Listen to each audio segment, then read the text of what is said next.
pessoal, bem-vindos ao Habitability, um podcast e videocast oferecido pela MRV & Co e apresentado por mim, Luiz Gustavo Pacete. Voltando para falar dessa relação de tecnologia, com o viver, com a vida, com o dia a dia, no fim tá tudo conectado. E olha só o tema desse episódio, o tema que eu adoro, inteligência artificial generativa, né? Por que estamos falando tanto desse assunto? Já tratamos de AI aqui na nossa série, mas agora vamos falar de uma forma um pouquinho mais profunda, talvez. Fabi Raulino, obrigado pela presença. Conta um pouquinho, quem é você? O que você faz? Não sei se dá para descrever alguém mais. Puxa, a gente sempre começa se apresentando, falando da nossa formação do trabalho, né? O sobrenome corporativo, não é verdade? Eu sou a Fabi, eu sou uma curiosa, uma pessoa que sempre se meteu a fazer muita coisa e muito empreendedora. Eu sempre gostei de ter o meu próprio negócio, de ser curiosa, sair clicando. Mas de formação, formei em físio, fiz pós em educação, pós em ergonomia de sistemas de produção, mestrado em engenharia e agora estou no doutorado em semiótica, tecnologias da inteligência e design digital. E o que eu faço para trabalhar? Um monte de coisa. Eu vou misturando e vou me virando e vou... Acho que depois de tanto tempo, com essa habilidade de labrador humano que eu vou conectando com as pessoas e fazendo várias coisas ao mesmo tempo. Tenho uma empresa hoje de transformação digital, seja lá o que isso significa, porque onde eu vou, eu transformo digitalmente qualquer coisa.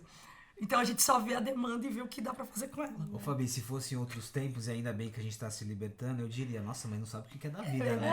Mas olha só quanto repertório aqui. Tem que ter coragem. Catarina Papa, eu não sei te descrever. Na verdade, assim, eu tenho essa mesma sensação, assim, como descreve? Quem é você? Eu também não sei. Será que a inteligência vai me ajudar? A generativa? A minha rota também foi bem maluca, assim. A minha primeira formação foi piano clássico. Aí depois eu fiz administração, fui trabalhar no mercado financeiro. Aí fiz toda uma parte gerencial, assim, administrativa. Fundei uma ONG de educação. E faz 10 anos que eu trabalho com tecnologias emergentes, com futurismo, levando... trilhas de inovação, como que pavimenta a inovação dentro das empresas, com planejamento estratégico, e assim que eu fui abduzida também pelo blockchain, porque eu sou economista também, eu fiz economia em algum momento da vida, como pós, e eu entendo nesse contexto de conectar, então eu acabo fazendo pontes, Pacete. Eu sou a pessoa que conecta mundos que estão distantes, porque eu não gosto dessa dicotomia, sabe? Gosto. Só pela descrição das nossas convidadas, vocês perceberam que o nosso papo aqui vai ser muito, muito, muito legal. Eu tô tentando lembrar a última conversa que a gente teve, acho que foi sobre NFT. Foi sobre NFT. Sobre metaverso a gente não falou muito, né? Teve uma de metaverso também, mas... Metaverso também já foi um tema que teve aqui. Agora estamos falando menos de metaverso, mas AI é outra história. Voltaremos a falar. Voltaremos, isso. Estamos pavimentando. Fora do... metaverso. Fora do hype. Na verdade, o metaverso tá aí. As discussões continuam, só saíram um pouco da busca do Google. Bom, Fabi, acho que a gente tem um primeiro recorte aqui de... a gente que fala muito sobre tecnologia acaba ficando muito numa bolha, né? Vamos lá, AI generativa, né? Por que é importante a gente estar aqui nesse projeto falando de AI generativa? O que é AI generativa? Pacete, inteligência artificial, ela vem desde a década de 50. Faz muito tempo que as máquinas estão tratando dados. Qual que é o grande problema? Na verdade, solução. A gente hoje tem este dispositivo que é o celular extremamente pervasivo. A partir do momento que a tecnologia, a internet, entrou no celular e começou a ganhar alcance, a quantidade de dados a ser processada ficou gigantesca. É o que a gente chama hoje de Big Data. Então é muito dado para processar. Só que o celular e ele acompanhar as nossas rotinas o tempo inteiro, ele consegue condicionar os seus costumes, a hora que a gente acorda, o que a gente clica, as nossas preferências. E esses dados, eles acabaram entrando em alguns lugares. E com inteligência artificial, com o machine learning, que é esse tratamento desses dados pela máquina, algoritmos que são essas funções lógicas que conseguem identificar o que esse dado significa, o que esse outro significa, começar a categorizar esses dados. Esse montão de dado foi categorizado, foi mexido e com isso veio a inteligência artificial generativa, que é aquela que pega esses dados e gera novos dados em cima desses dados. Isso que é disruptivo total. Então, antes a gente tinha os dados, mas eles não vinham pra gente no formato de uma linguagem humana. Então eu vou lá, tem um pequeno quadro onde eu consigo colocar qualquer dúvida, qualquer inquietação, e dependendo de como eu coloco essa descrição, essa necessidade, gera-se algum produto para mim que antes não era gerado por máquinas, era gerado apenas por humanos. Então a gente está falando de textos, a gente está falando de músicas, composições inéditas, imagens inéditas. É isso que a IA generativa traz. Então, primeiro aspecto aqui, do ponto de vista de tecnologia, não há algo absolutamente novo, há algo em evolução, né? Inteligência artificial não é um assunto novo. Eu já volto aqui ao exemplo dos dados, porque eu tô lembrando dos gatinhos e cães aqui, que é muito emblemático quando a gente fala de AIs. Mas, cara, aí a gente entra pra uma dinâmica, e você faz isso muito bem, apesar de ser um grande desafio, você conecta essa parte de, não de tendência, mas o que é tecnologia, o que tá no hype, mas o que vai ser aplicado ao negócio pro mundo corporativo. Você faz essa conexão, você fez isso com NFT, metaverso, não importa. E aí a pergunta é, antes de entrar nessa seara, por que neste momento estamos falando mais dessa AI que a Fabi descreveu, né? É porque surgiu uma plataforma que mostrou essa utilidade, considerando que não é algo novo. Por quê? Porque se tornou um hype, como a gente fala. Porque a gente começou a se relacionar com ela. Então, tem um exemplo muito prático para mim que, assim, uma coisa é quando a gente olha para aquilo e não consegue ter uma permeabilidade relacional de linguagem. Quando surge o ChatGPT, ele dá pra gente um viés de que eu tô me relacionando com aquilo. Então, por exemplo, o porco, ele tem uma capacidade de consciência muito maior do que o gato e o cachorro. Mas o cachorro, por que a gente bota cachorro dentro da casa da gente? Porque ele é mais relacional. Ele não é mais consciente. Então, assim, a chave da mudança, do porquê, é como que a gente se relaciona com a tecnologia. E quando surge a linguagem do ChatGPT e as promessas evolutivas disso para se tornar o avatar trazendo nuances, o avatar respondendo em função do seu viés, a gente começa a entender aquilo e o nosso corpo começa a aderir àquilo como assim, nossa, eu tô me relacionando com aquilo, porque ser humano é sobre se comunicar, se falar e se relacionar, né? Eu adorei a analogia, eu vou fazer essa analogia sempre. Tem bom, um cachorro, aí eu vou tentar identificar na AI o que é o gato, e aí, de fato, o porco é o grande... Exato. Mas aqui eu tenho uma dúvida, e aí,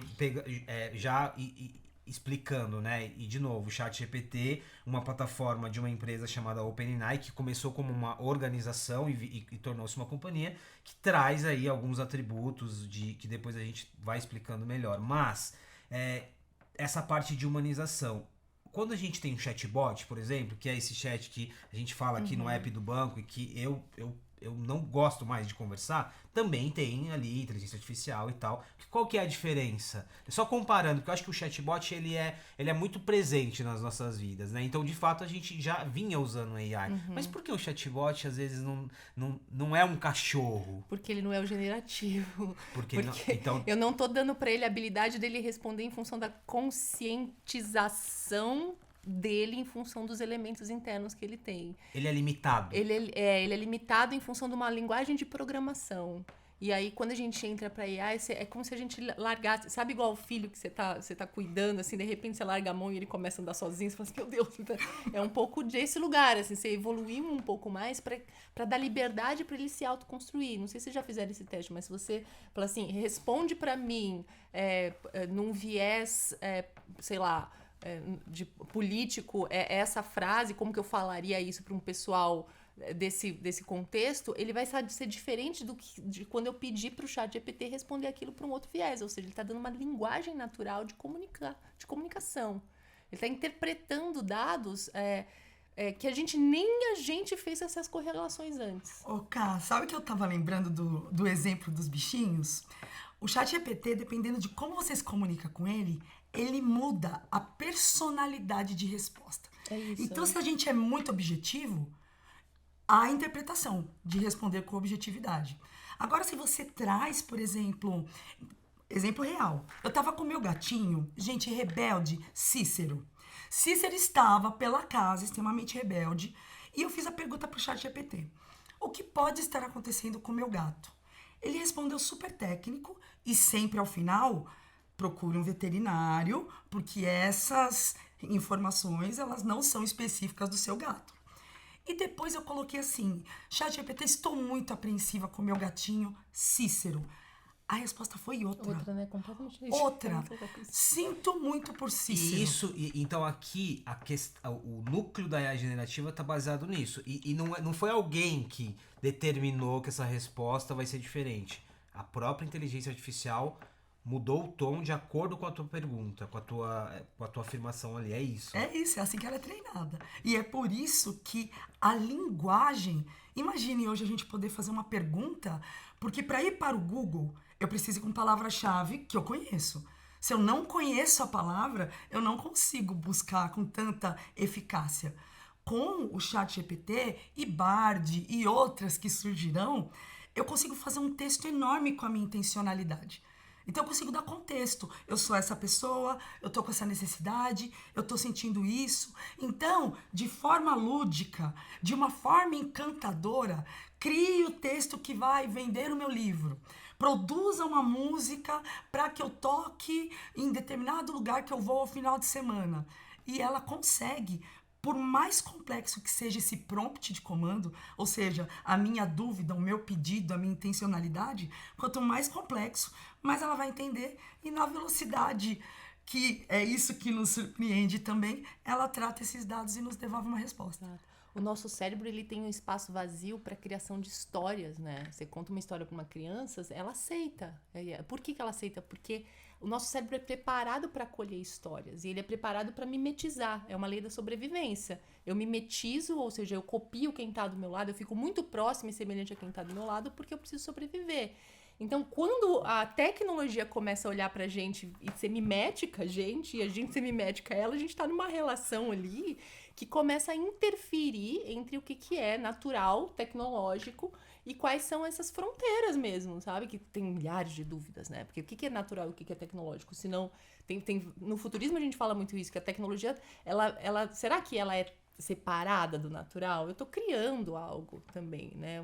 Quando você dirige um carro, o seu corpo e o seu cérebro acreditam que o carro é teu. Tanto é que você consegue dirigir e fazer 1000 coisas, apesar de não poder... Entende? Porque você tem uma naturalidade daquele braço mecânico que o seu cérebro incorpora como se aquele negócio inteiro, aquele invólucro inteiro fosse do teu corpo. É uma extensão da nossa biologia. É uma biologia. extensão da nossa biologia. Então, assim, qual que é de verdade a diferença entre natural e tecnológico? São fronteiras muito tênues. E aqui, de novo, não estamos falando sobre futuro, nem sobre presente. Já é uma conversa sobre passado, porque Sim. Isso já... A gente já discute isso, né? Quais são essas fronteiras? O que é digital, o que não é? Ou tem essa separação? Ok, acho que tá muito claro aqui do que a gente tá falando quando a gente tá falando de AI generativa. E também tá claro que AI generativa não se resume a ChatGPT. ChatGPT, você falou do Bard do Google, tem várias outras ferramentas. Agora eu vou dividir a conversa em duas partes. Daqui a pouco eu venho pro lado prático, de negócios, de impacto, mas eu queria pegar essa linha comportamental ainda, né? Já vínhamos numa transformação comportamental, falando ainda de inteligência artificial, né? Eu dei o exemplo aqui nos bastidores, quando a gente vai pra nossa casa, que a gente tem uma Alexa, um Google Assistant, quando a gente já começa a interagir por voz, de outras formas. O próprio celular, que é um exemplo sempre muito dado aqui. Primeiro, quais eram essas mudanças que vinham até aqui e agora com a IA generativa, como que tudo isso vai se acelerando, né? E aí, de novo, pegando o exemplo aqui da CADA, essa extensão técnico-biológica. Fabi. Antes da internet, o que a gente enfrentava, né, assim, de educação, era memorizar. Gente, assim, faltar na escola, faltar nos lugares, nos espaços de aprendizagem, acabou, você perdeu aquele conteúdo, perdeu aquele conhecimento. A gente tinha as nossas estratégias, né? Tirar uma xerox aqui, perguntar ali, mas a gente era até ameaçado de, olha, vou apagar este conhecimento se você não vir na velocidade. Nossa, você tá me remetendo a uma memória afetiva, é exatamente. É isso, punição, perdi, faltei, eu não vou ter mais. Então essa escassez, dependíamos de uma pessoa, geralmente mais velha, que chegava pra gente e era o detentor do conhecimento. E era sempre assim, uma pessoa falando qual era a resposta certa e decora ela. Decora ela. Não tinha outro caminho. Vamos para os livros. A gente olhava a biblioteca lotada de livros. mas invisível para mim. O meu cérebro não sabia detectar aonde estava. E tanto que nessas épocas, que até para quem tinha acesso, imaginem, até para quem tinha acesso, a gente chegava numa biblioteca, pedia um livro, as pessoas entravam, procuravam, falavam, tá emprestado, e acabou. Você não tem como fazer aquela atividade. Isso tudo com a internet democratizou. Só que aí veio todo o conhecimento do mundo à distância de um clique. Então agora está muito dado, a memorização acabou. E isso porque ainda o nosso ensino busca essa memorização. A prova, faz a prova para ver se você decorou, se você sabe o certo. Não, hoje o conhecimento está na rede. O que a gente precisa saber é como pesquisar e mexer com ele.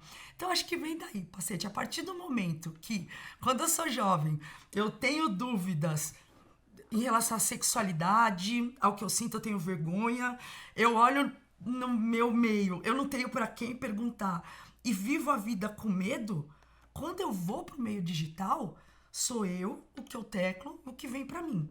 Vem sem filtro, traz fake news, tem todo um ambiente de segurança que é ameaçado, mas pela primeira vez eu faço perguntas que antes não tinham sido feitas.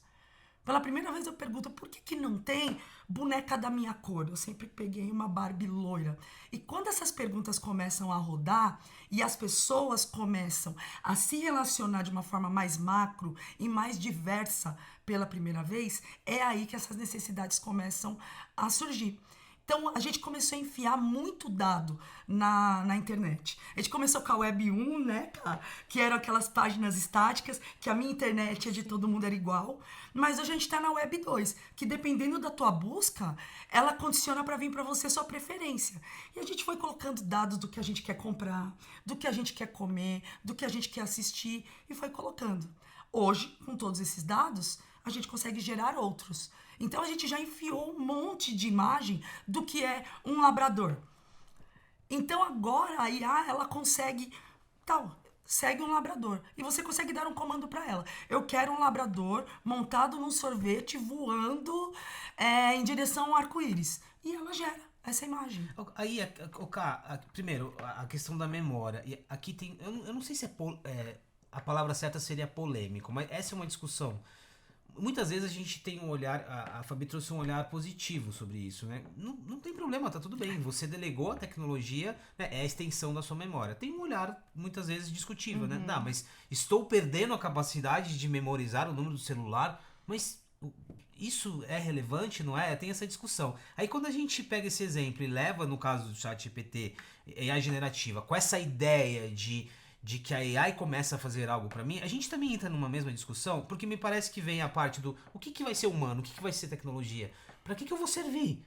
O quanto que a AI vai me substituir, que é uma discussão básica, né? Como que você vê isso? Assim, as discussões a gente passa a ter aqui, de novo, do papel do que é humano, do que não é.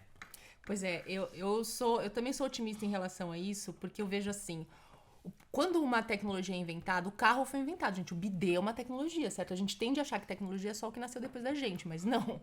Tipo, o óculos que você usa é uma tecnologia. Quando eu olho pro carro, eu imagino que as pessoas tiveram uma paura quando elas entraram no carro e começaram a dirigir pelas cidades. Porque assim, mas vai bater onde? E se bater? Entende? As perguntas que a gente faz hoje com a inteligência artificial é isso. E se bater o carro? Aí, hoje, a gente sabe que se bater por trás, quem paga é quem tá atrás. Se bater na frente, quem paga é quem tá na frente. Você entende? Então, o problema não é a tecnologia, o problema são as regras sociais e o entorno de como a gente vai se relacionar com aquela tecnologia em termos de humanidade, certo? Só que a gente tem um nível de complexidade muito maior agora, que é justamente assim, o ato de sair do controle. O carro não vai sair dirigindo por aí, até então não ia, né? Agora a gente... Exato. Então a gente tem que ser um pouco mais estruturalmente, socialmente inteligente para que a gente entenda como que a gente se relaciona com essa tecnologia, que também vai virar uma parte de interesse e com seus próprios interesses. É isso que eu tô entendendo, né? Eu lembrei agora desse lance do carro. Numa matéria que eu li sobre São Francisco, o grande desafio ali de resistência em relação ao carro totalmente autônomo, né?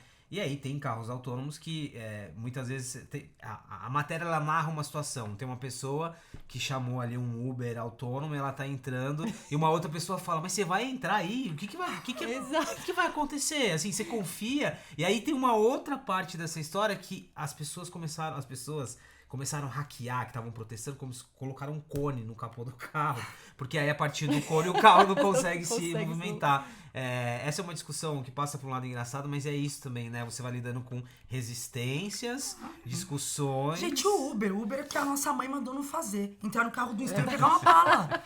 E olha isso, não é? E o Airbnb, então, né? É muito... É muito louco. Mas você falou uma coisa do cérebro também, que eu acho que é interessante. A gente também precisa olhar para o convite que está sendo feito e até para a gente começar a desdobrar e entender como que eu vou me relacionar com esse ambiente casa. O que eu faço primeiro? Qual que é o princípio de relevância, né? Que é uma coisa que a gente fala, tá bom, se eu vou ter essa tecnologia, o que é relevante para mim dentro de uma casa começar a construir, começar a me relacionar com aquela casa inteligente, que é isso, a gente já está extrapolando, a gente está falando que a casa é inteligente. O que é mais primordial? Normalmente são tarefas que são desumanas. A gente acha que são tarefas desumanas que a gente pode potencializar com tecnologia. São as coisas que são feitas com recorrência, são as compras que a gente precisa fazer e que tem que perder tempo. Tudo que faz a gente perder tempo seria algo onde a gente coloca a tecnologia, sabe? E isso talvez seja mais importante apontar do que o medo da tecnologia. Porque quando a gente aprendeu a ler como humanidade, na biblioteca estava escrito assim, silêncio, né? Por quê? Porque as pessoas não sabiam que elas poderiam ler em voz baixa. O cérebro aprendeu a ler em voz baixa.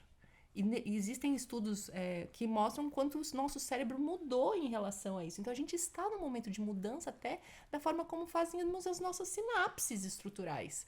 Porque o digital, quando você olha no seu relógio, aí você não tem uma noção temporal, né? Quando a gente olha o relógio analógico, você tem uma noção da onde o tempo vai, para onde ele vem. Agora aqui a gente está pontualmente. Mas o que isso traz de benefício? Então, se a gente focar e começar a pensar nessa relevância de adição, a gente talvez leve os contextos criacionais para um lugar mais legal, sabe? Deixa eu pegar de novo uma provocação que a Ká falou sobre casa inteligente. A pergunta seria, a casa de fato é inteligente? O que é inteligente numa casa automatizada? E aí eu tô muito nessa fase, eu não sei o nível de automatização ou não da casa de vocês. E no caso do Brasil, a gente pondera que tem situações e situações, né? Tem pessoas que não têm casa nem alugada, então esse é um ponto importante. Mas, por exemplo, eu tô numa fase de automatizar a minha casa e aí, quando eu levo isso pras pessoas, eu lido com os olhares tipo, nossa, que legal, e eu lido com os olhares do tipo, e aí? Mas você não vai levantar mais para fazer tal coisa? Tem esses dois aspectos. Mas quando a gente vai para uma dinâmica de uma casa, eu quis muito observar também um lado positivo. No início eu falei, né? De uma pessoa, um idoso, uma pessoa que tem um desafio ali de mobilidade, uma pessoa com deficiência, ou qualquer outra pessoa. Tem outro tipo, eu estou usando o exemplo da memória, que a tecnologia, ela potencializa muitas coisas e ela ajuda nesse sentido. Mas quando a gente leva o exemplo para casa inteligente, o que de fato está sendo inteligente ali? É a casa, é o processo? O que é? Pois é, Pacete. Aliás, quando você fala processo, eu gosto muito. Porque já na produção de uma casa, a gente está falando de planeta. Então, não existe jogar fora, porque não existe fora. As coisas estão ficando no planeta. Nós estamos vivendo agora o que alguns estudiosos chamam de antropoceno. O que o ser humano está deixando de obra sua no planeta está vindo como uma nova era geológica. Então imagine, hoje o ser humano, ele tem mais capacidade de determinar qual espécie sobrevive ou não, dependendo das suas ações, que o próprio ciclo da natureza. Tamanha que é a nossa ação. Então já tem isso. Tem que tudo que a gente anda fazendo de energia está produzindo um monte de carbono. A gente tem todos esses combustíveis, então em toda a construção, tudo que a gente faz, a gente tem produção de energia que nem sempre é limpa. A gente come na nossa casa e gera resíduo. A gente vê tudo como resíduo. Se uma coisa quebra, tirando especialistas, a gente não sabe dar outra utilidade para aquilo. Então, nosso cérebro, uma questão semiótica, ele vê um copo como um copo. Quebrou, eu não consigo ver outro caminho para aquilo. Então, quando a gente fala de casa inteligente, é desde a segurança do trabalho na construção dessa casa, é nas escolhas que a gente vai fazer para ter uma energia mais limpa e um consumo muito mais sustentável e, principalmente, economizar tempo. O nosso cérebro agora, o cérebro de quem está chegando mais nativo digital, com essas mídias, o cérebro está hipermidiático. Essas piadas de textão, não é, as pessoas não conseguem mais essas leituras lineares quando não é por vontade própria. Quando é por vontade própria, ler alguma coisa, um conto, um livro, ok, mas quando é por obrigatoriedade, o textão ele não tá funcionando, por causa dessas escolhas hipermediáticas que o mundo tá trazendo pra gente. Então, uma casa que me lembre que eu preciso comprar leite, que lembre da ração, porque é muita coisa que a gente tá dando conta. O celular, ele trouxe por múltiplos canais um monte de coisa pra gente fazer. Tá todo mundo sobrecarregado. Tá todo mundo com a sensação de que tá perdendo, que não conseguiu dar conta de tudo, de trabalho invisível. Então, eu acho que quando a gente fala de casa inteligente, desde das casas que a gente faz com o recurso que tem, do jeito que dá, não necessariamente da forma mais segura, até as casas com mais recursos, onde a gente coloca um sensor de luz, onde a gente coloca uma Alexa para lembrar algumas tarefas, para tirar alguma dúvida, para acender, desligar algum dispositivo, tem esse mundo também. Mas eu acho que é esse o momento que, quando a IA generativa vai chegar lá, ela consegue lembrar a gente, conversar com a gente sobre a realidade do que está acontecendo naquele nosso meio. Essa reflexão que vocês fazem da casa inteligente, ela é interessante também. O exemplo que eu dei de ChatGPT, inteligência artificial não se limita a ChatGPT, casa inteligente não se limita a Alexa. A gente está falando de olhar a tecnologia muito além. E aí que a gente sai dessa discussão do tipo, vai substituir, não vai, que também é importante, né? Mas eu acho que expande um pouco o que a gente está falando. Cara, só um aspecto aqui antes de entrar, já entrando na parte de negócio, acho que tá muito claro, né? Falamos sobre comportamento, falamos sobre nossa relação, entramos um pouco agora na casa, a Fabi já puxou pro lado de processos, empresas.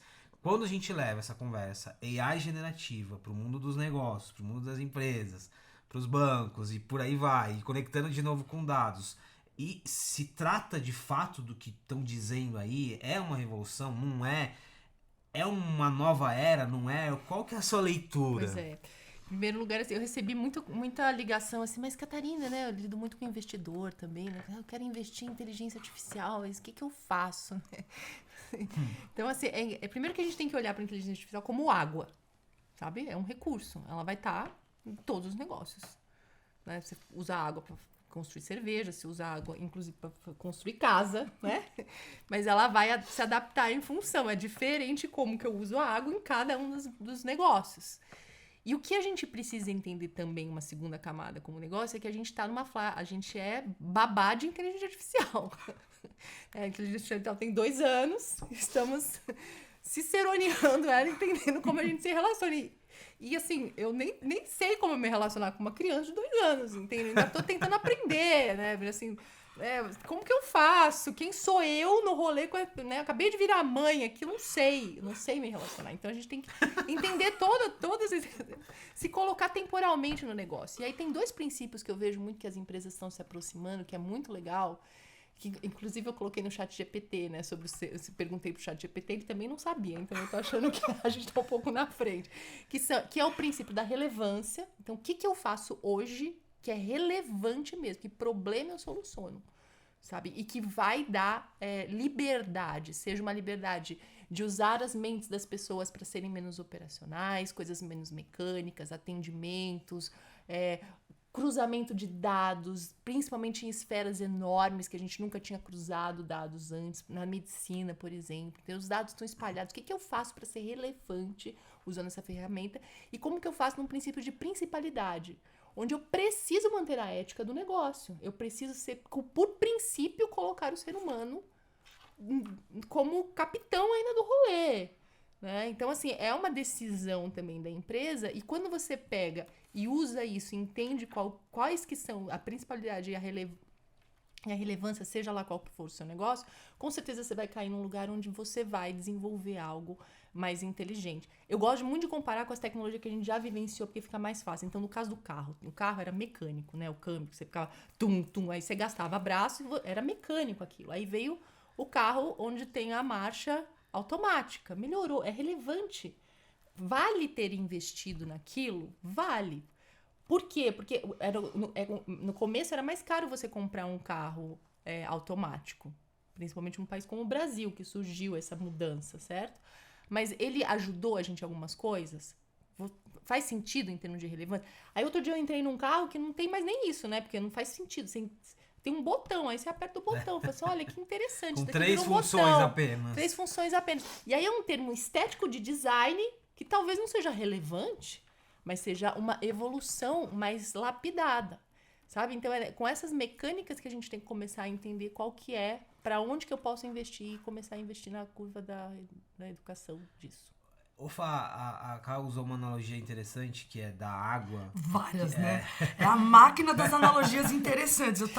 Precisava do caderninho. Uma aula. Sair daqui com A as gente tem que publicações, ser frases fácil, de gente. Catarina. Tem que ser fácil pra ensinar esses negócios, é tão difícil, meu Deus. Ai, Cacá, pois é. O exemplo da criança de 2 anos também é muito bom, né? Esse lance da água, e poderia ser energia também, mas neste momento nós estamos aqui discutindo inteligência artificial. A gente não discute energia e água se não for sobre aspectos muito técnicos ou estruturais, né? Ou seja, inteligência artificial seria um tipo de tecnologia que ela vai passar batido. Vai chegar uma hora que essa discussão sobre ela aprende, não aprende, sabe? A gente internalizou tudo isso e aí é muito mais sobre os resultados. Eu tenho muito essa dúvida também, a forma como a gente vai lidar. Poxa, Pacete, você veio perguntar para uma pessoa que Claro. tá no doutorado em semiótica. Então aí não teve como. É o viés, né? Mas o nosso cérebro ele tem modelos mentais para assegurar uma boa convivência. E isso, né, que a Cat trouxe pra gente para ser relevante, o trabalho é a nossa expressão de utilidade no mundo. Então, eu preciso ser útil. A gente está fazendo muita coisa repetitiva que não está sendo útil. Por que a gente ainda está discutindo racismo? Então, não dá mais tempo de discutir. A gente precisa transformar a sociedade, transformar as coisas para que problemas crônicos comecem a finalmente sumir. A gente está sem saneamento em um monte de lugar, população mundial está crescendo um monte, e não adianta. A inteligência artificial generativa foi inventada. Você não pega uma invenção e acaba com ela quando ela pegou o mundo. Ela hoje está open source. Esses códigos abertos estão no GitHub. A gente baixa eles e treina módulos de IA em casa. A gente está vendo jovens que se aventuram, que estudam linguagem de programação e eles estão baixando esses códigos em máquinas das suas casas, lógico. Eles não têm esses servidores enormes, potentes, mas eles têm um modelo mental. Um problema crônico que a gente tem é que a gente consome muita tecnologia e produz pouca. Parece que é coisa da galera de TI. E é o que a Cat está falando. A tecnologia, ela passou a ser parte do nosso ecossistema. A gente é sempre assim. O ser humano e a natureza é uma coisa só. O ser humano e a tecnologia é uma coisa só. O direito autoral, mas para que essa escassez? Não pode ser todo mundo autor? Ai, aquela música, mas não pode todo mundo cantar? Ah, mas ali aquela aula que eu fiz apareceu lá. Mas não pode todo mundo aprender? Então, quando a gente começa a pensar no que a gente resolve de problema... Perdi meu brinquinho. Caiu? Você sabe como isso... Será que a AI resolve? Os brincos que caem, né? você perdeu a Ela tarraxa, poderia né? ter me avisado. Olha, essa tarraxinha não tá das melhores. A probabilidade do seu brinco de Isso, quebrar. exatamente. Não dá pra gente saber tudo de todo lugar o tempo inteiro. Quantos de nós a gente foi fazer alguma fala e na fala escapou alguma coisa? Né? Assim... Fabio, o que você tá falando, e é claro, isso aqui caberia num outro episódio, mas o que você tá falando é muito... É de fato uma revolução, porque a gente tá falando de mudança, não só de modelo mental, mas em relação ao trabalho que você tá falando, a gente desconstrói tudo que a gente tem hoje como modelo de trabalho. De eu faço A, você faz B, né? Que a gente fica falando de silos e tal, mas é uma outra discussão mais complexa. Então aqui tem um papo aqui muito profundo. Mas aí, conectando aqui, eu queria entrar um pouco nessa parte mais ética, né? Eu acho que, e quando você falou, deu um exemplo ali, cara, voltando a emprego e tal, a gente de novo tem que considerar a situação do Brasil. Todas as vezes que levam essa conversa para substituir alguém, eu gosto muito de lembrar, né? Hoje, quando você vai numa rede de fast food, ou quando você vai num check-out de alguns supermercados, você tem ali a opção de fazer isso sozinho, né? Ou num pedágio, ou mesmo num transporte público. Isso já aconteceu, e está acontecendo. E não é necessariamente não é uma culpa da tecnologia. Aí volta para um ponto que a gente falou e tem a ver com o que você está falando. É sobre educação. Né? Para que é fácil você dizer que, legal, a AI vai trazer novas funções para quem está aqui nesse mundo, mas e para quem fazia ali o que a gente antes chamava de subemprego, por exemplo? Né? Aí volta para formação, né? Como estamos formando essas pessoas. Aqui são várias discussões. Mas e aí? Né? Agora eu estou conectando o social, eu estou conectando a parte ética, a parte até política, dessa discussão sobre máquinas que estão fazendo mais coisas, sobre uma perspectiva muito positiva, né? Tirando coisas que não são sub-humanas ali. Mas e aí? Né? Para onde caminham agora as discussões na medida que AI e AI generativa vão avançando? Tá. Em termos bem práticos, assim, não dá para uma empresa construir absolutamente nada se ela não tiver um advogado na mesa. Então, assim, eu tenho uma sócia que é advogada que é isso, assim, precisa, principalmente dentro dos pilares da inteligência artificial e do blockchain, a curva da construção da inovação precisa trazer relacional, jurídico e espaço jurídico para políticas públicas e para dar esse entendimento. Por quê? A Amy Webb é uma futurista, ela fala muito bem isso num livro que é o The Big Nine, os grandes 9 titãs. Acredita que eu tô lendo esse livro nesse momento? Você tá gostando? Eu tô relendo esse livro porque quando começou esse hype do ChatGPT, eu falei, deixa eu ler de novo, porque ali ela dá uma perspectiva muito interessante. Eu tô gostando. Muito interessante. Ela fala basicamente duas coisas. Ela fala assim, se houver, né, se a gente tem uma inteligência, quais são as inteligências do mundo? Ocidental e oriental. Reconheça isso, certo? Então, se houver inteligências, elas também vão ser departamentalizadas nisso, porque uma coisa é você, como negócios, captar a inteligência, mas a inteligência pertence a mim. Então, se tu, como empresa, captou a minha inteligência, tu me remunera, entendeu? Senão a gente vai ter um problema aqui. E esse é o lugar do ético. E esse é o lugar que eu preciso de advogados, desde o Império Romano, né? Senão não criamos. E só que a gente tem que assumir, reconhecer que a gente chegou a 8 bilhões de habitantes porque a gente se organizou em departamentos, em produtividade e em industrialização. Foi o que deixou a gente chegar até aqui. E aí agora a gente está sendo convidado a falar assim, olha, tudo que vocês fizeram de forma mecânica, agora vocês vão ser lapidados e as próximas gerações vão poder ser mais quem elas são. A gente já está recebendo esse input, né, essa narrativa da gente fazer o que gosta, da gente ter liberdade, da gente não aceitar algumas coisas dentro das empresas onde a gente entende que a gente precisa trabalhar acima. Então, é um convite para a gente repensar todo esse modo industrial. E que bom que a inteligência artificial está chegando e a robótica. Só que a gente ainda está no viés do medo e da execução falha, no sentido assim, então o que a gente faz para o robô não roubar meu trabalho? Sim, existe isso. Na China, por exemplo, há 10 anos atrás, quando eu ia muito à China a trabalho, e você olhava, eles colocavam uma pessoa por gôndola no supermercado. Por quê? Porque tinha muito chinês, né? Então, assim, você tem que dar emprego.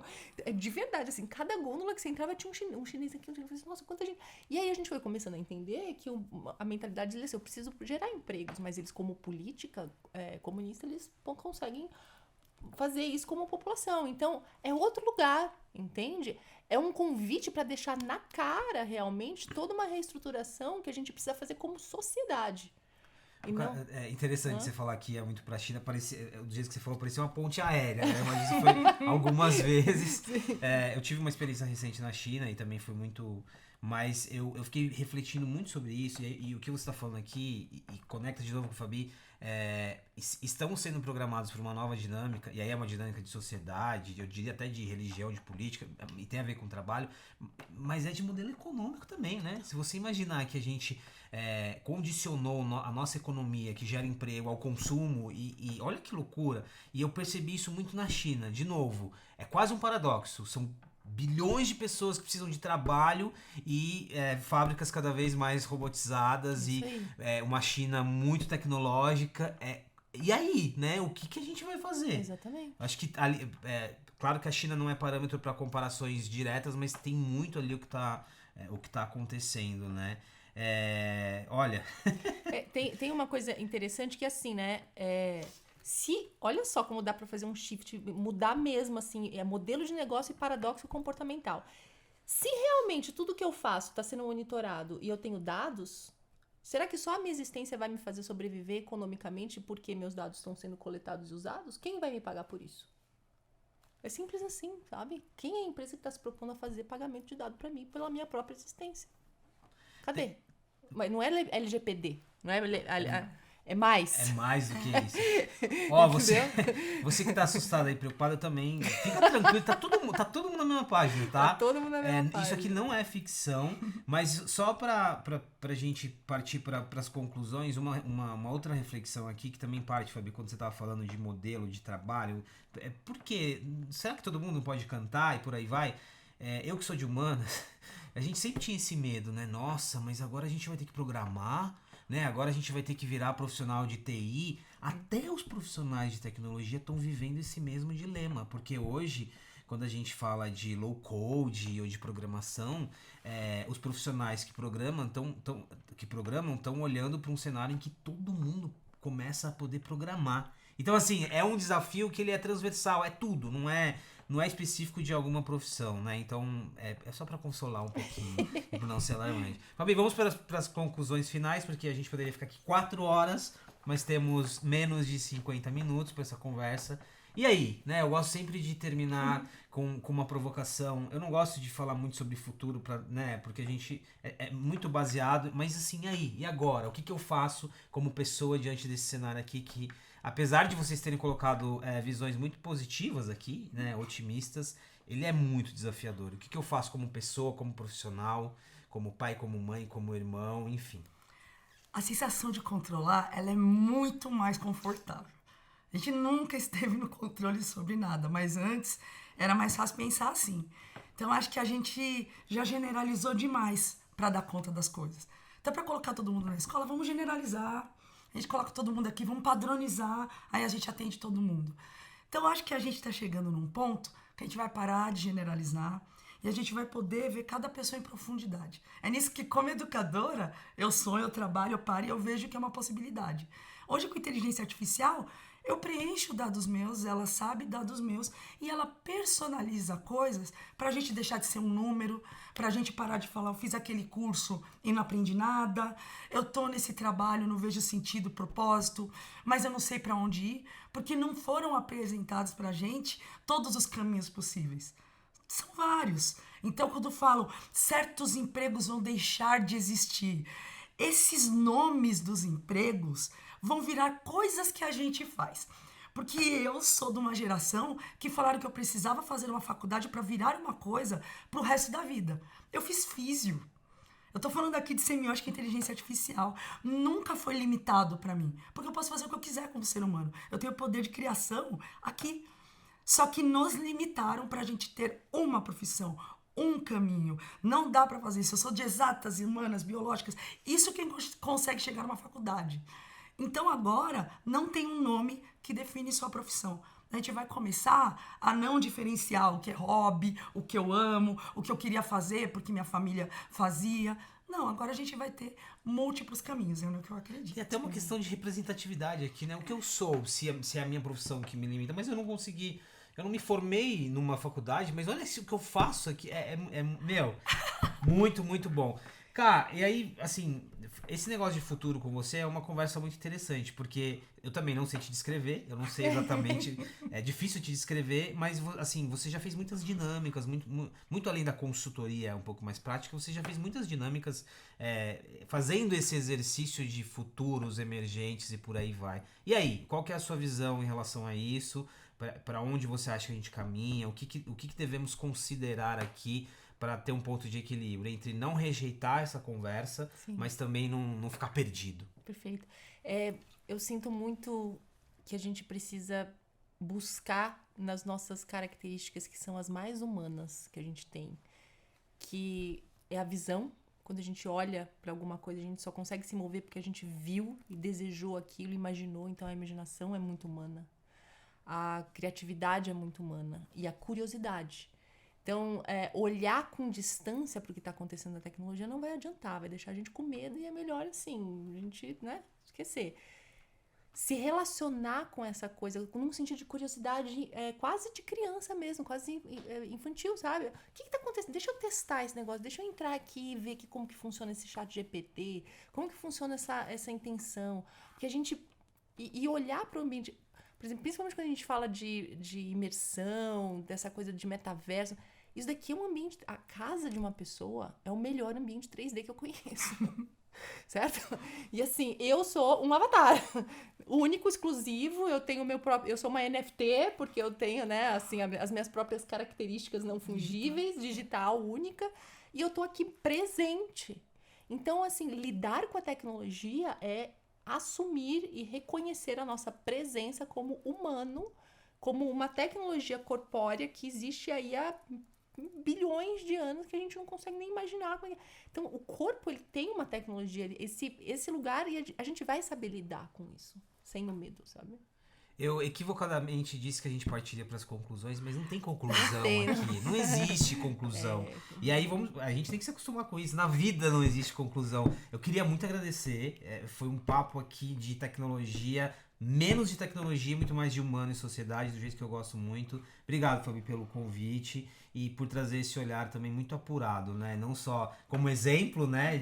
Fez físio e tá aqui falando de AI, mas esse olhar de conectar a educação e o trabalho também. Gostei muito. Nossa, com vocês, gente, delícia. Já coloca mais umas 30 pautas que eu quero voltar. Só Qual é o pelo próximo café, tema? pré-café, pós-café. É temporada, né, que a gente fala. Kátia, muito obrigado. Eu já vi você falando de metaverso, de NFT, de Web3, de blockchain, de AI generativa e também esperando para ver qual que vai ser o próximo hype, né? Vamos lá, a gente fala também. Muito bom. É isso, pessoal. Obrigado pela presença em mais um episódio do Habitability. Esse episódio se complementa com toda a nossa série que fala sobre casas inteligentes, cidades inteligentes, algoritmos, cultura e vários outros temas. É isso. Até o próximo episódio.